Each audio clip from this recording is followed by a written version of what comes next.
Were you, I know for myself, I felt similar things to you, but I kept going because I believed that big win was just around the corner. Once I get that big win, I'll stop.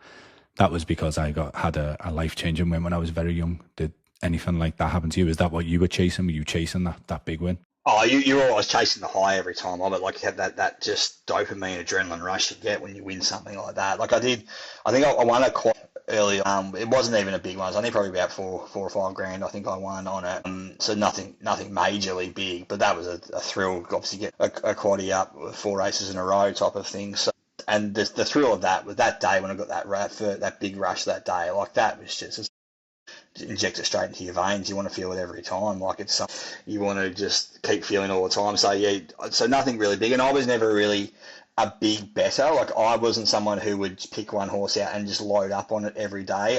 My issue was I'd want to bet on everything that was going on that day. Like I couldn't watch something without having some type of bet on it. So I was having $10 and $20 bets all day, and the cumulative total of that across a whole day would end up being $300, $400, $500 probably each day that I was losing, because I was betting literally, again, because I was sitting at work watching it so much, go on lunch breaks or things like that, and then bet and have put on 25 bets so I could watch them that afternoon when I was at work because I knew I'd be able to see them. But I was betting to like places in Australia I'd never even heard of before. We didn't know they had a racetrack basically, and I'm watching these things.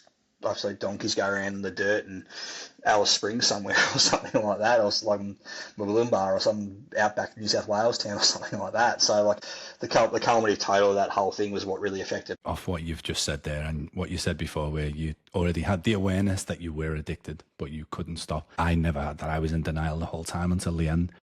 But because of the style that you bet as well, were you aware that you just needed that action? You had to be in action the whole time. Were you aware it wasn't about the money and you needed that action? Yeah, no, I was fully like I felt like I needed to do it. I had to bet. Like I couldn't, like literally itchy fingers. If I was watching something and I didn't have the money anything on it, I'd bet on it. And and sometimes I'd have like, I know, like on a Saturday when we have our main racing here in Australia, like at the big tracks in each state. Like I have not just one bet on each race. I'd back like 4 or 5 horses in a race sometimes, just because I felt like if I didn't have something on that horse, I would be so angry with myself because I wouldn't bet on that particular horse for that day, and I bet on it before, and like the stupid justification you do in your mind going, well, if I put 20, 20, 20 here, but that one wins 100, then I'm only down 20 on that. So like it's just the mental maths and arithmetic you're trying to do to justify yourself.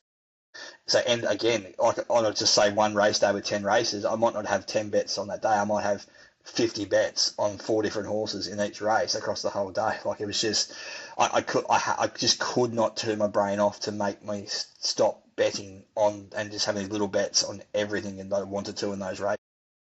When you look back at it now, it makes you laugh. Like I'm sitting here trying not to laugh about it now because how stupid and delusional that is to try and think that. But at the time, you don't have control of that part of your brain to try and stop you thinking that way. Once it's in there and with yourself, Dan, like you're chasing the big win. Like once it's there, if that's what you're chasing, then it's incredibly hard for an addicted brain to turn that off. Sure, the people who've struggled with gambling addiction who are watching along are giggling like myself, thinking of betting on 6 horses in a 7 horse race because we've all been there. We've all done something stupid. And then the seventh one. Always the way. Was there a point where you just thought, I'm never going to get through this. I'm never going to recover. Oh yeah, like the last 18 months, 2 years of my addiction, I just presume this is going to kill me at some stage. I can't stop doing what I'm doing. I've tried to stop, and I tried to stop myself a bit. Like I would use take a break functions on the apps for 2 or 3 weeks at a time. I think, oh, okay, I'm going to have 2 weeks off here, and then I'll be fine. I can come back to it. I can just have a few bets, and I come back, and I'll be fine. Like there'll be enough time to break the cycle.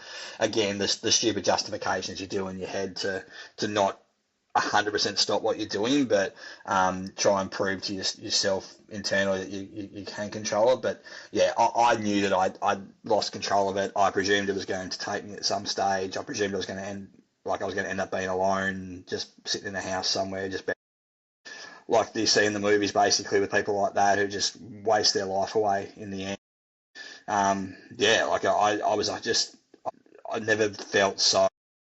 Like I always had people around me, and always people.